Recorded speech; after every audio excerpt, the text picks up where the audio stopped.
Welcome back to First Take Live. Good to have you with us. Listen, this idea of this incineration project or energy from waste, I mean, we really got to understand this. And the numbers and the information, when it's taken in part and not in whole, is confusing. You know, at best, some of the politicians are giving executive briefs, and that's all they're getting to take a look at this. So maybe it's not their fault, or maybe it is their fault for not looking at it. But when people take little excerpts and then try and make that the fact by which they base all the information on, is it the right facts? Joining me now on the line via phone is Clarissa Morawski. Now, she is based in Peterborough. She has a consulting service. She actually has this research and analysis and communications, written many articles about this, and I think we need to investigate this, because what I'm concerned about here is that there's a spin on some of the numbers about how these guys are trying to sell it, and if we understood the numbers, we may be a little more outraged or a little more critical. Clarissa, what is it with the spin of numbers that's going on here in the information? Well, what you've got is a bunch of proponents. I mean, this is big business, and you've got a bunch of proponents that really want to get these facilities built and financed by municipal.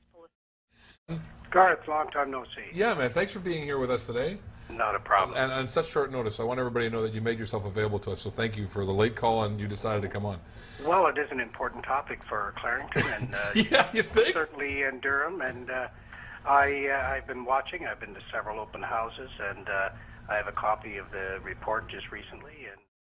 And let's say you were given a prognosis, and some of you out there have been, that says you've got 6 months or 2 years to live, given to you by somebody that is considered an expert in their field. What will you do with that time? How will you spend it? Will it be in a waiting room hoping for a miracle cure? Will you be off in the distance but forgetting the present? It's interesting to ask those questions, especially when you're well. But for those of us who have had the opportunity to be pretty ill at times, sometimes it's hard to figure out what side is up. So let's take a look at this next clip. When I asked her why she decided to write this book, it's a two-parter, but we'll go for the first piece right now. Have a look at one of the authors, Renata, speaking about why she wrote the book. I decided to write the book, Garth, because I want people to understand that there's always a choice. We always have a choice how we react to whatever the circumstances may be. In the book that we're talking about, Dying to Live Well, the author actually speaks very well about, actually, what a great strategy. And in the interview I had with the author, who's now since passed, we get her response. So let's take a look at it. So the question is, what's the prognosis? Listen up. They're shocked. They don't know what to say. And so they say, so what's your prognosis? And I know what they want to hear is, oh, I'm going to be fine, whatever. And I say, what's yours? Mine is the same as yours. I have now. That's all I have.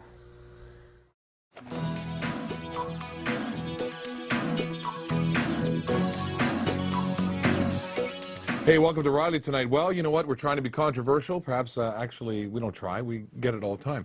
And here it is. What about those fathers out there that don't seem to get the justice that they deserve? And is it only the females that actually are the ones that are wounded in when it comes to custody or when it comes to marital issues? What about the fathers? So the question is, why don't men and fathers have equal rights? Why don't we talk about that tonight on Riley?